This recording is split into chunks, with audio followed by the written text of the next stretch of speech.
طلع البدر علينا من ثنيات الوداع وجب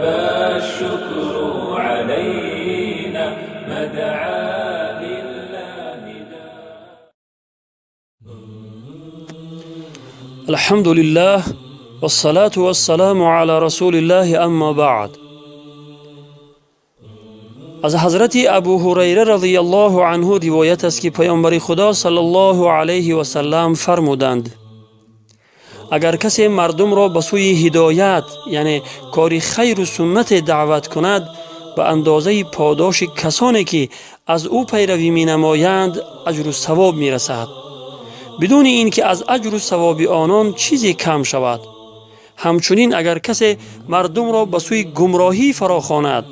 به اندازه گناه کسانی که از او پیروی می کنند گناهگار می گردد، بدون اینکه از گناه آنان چیزی کم شود. روایت مسلم. یعنی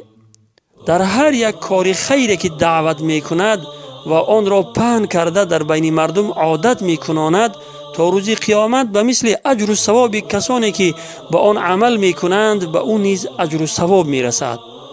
همچنین در هر یک کار گناه و بدعتی که مردم را به آن دعوت می کند و آن را پهن کرده در بین مردم عادت می کناند، تا روز قیامت به مثل گناه کسانی که به آن عمل می کنند به او نیز گناه نوشته می شود. پس شخصی که در شبکه های اینترنتی در پی پهن کردن رسم و نوارهای حرام هستی، هر رسم و نواری که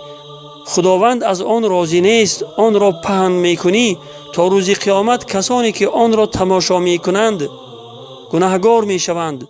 و چقدری که آنها گناه گرفتند تو نیز همان قدر گناه میگیری، بدون اینکه از گناهان آنها چیزی کم شود. रब मुझे दुनिया में जीने का करीना दे, मेरे दिल वीरां को उल्फत का खजीना दे, सैलाब मासी में ताअत का सफीना दे, हस्ती के अंधेरों को अनवार मदीना दे, फिर दहर में फैला दे ईमान का उजियारा।